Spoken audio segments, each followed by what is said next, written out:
Hey everybody, Mike Huffman here for FTG. Today's Monday, October the 6th, 2014. I just want to give everybody an update on my case and what's currently going on.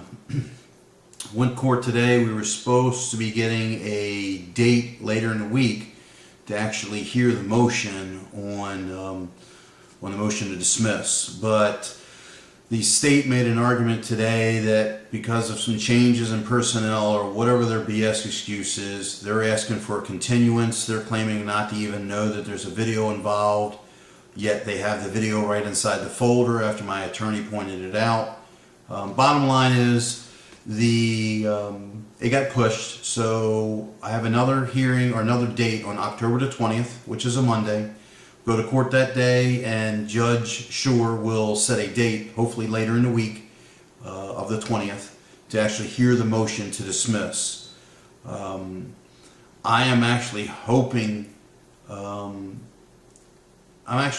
doesn't get dismissed. What I'm looking for is I'm looking for a ruling from the judge, good or bad. I just don't want there to be any ambiguity at the end of this. I either want the state to take the position that JIA has taken, which we all know to be incorrect, that JIA is a public entity and I was standing on public property, or I want the state to defend my position and state that for the record.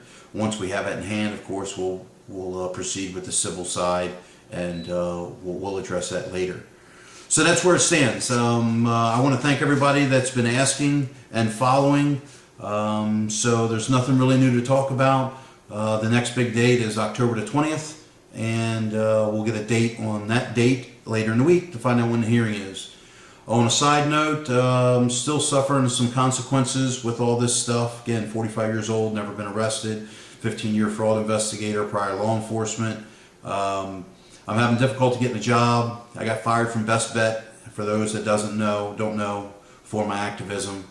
I've been offered a couple different investigators positions, but in fair disclosure, when I told them I've been arrested and there's a pending case, once they find that out, I've had 2 job offers rescinded. One to be an SIU investigator here in the state of Florida, and another investigator job. So it just kind of sucks. The ripple effects are still happening, creates pressure at home and all that stuff. I just share this with everyone because I think this is somewhat the untold or the unseen side of the police state. I think it's important that everyone give it the thought that it deserves. It's not just the arrest, it's just not the corruption, it's just not the police state. There's the ripple effects that go through, and it causes so many other things, all the way up to including losing your home. So I just ask you all to think about that, and anybody out there looking for a good investigator or anything like that, security, I'm looking for a job. So there's your update. I'll be back in touch on October the 20th or 21st. Thank you all very much again for supporting me. I appreciate it. Please subscribe and please share. Knowledge is power, and power comes in numbers. Thank you.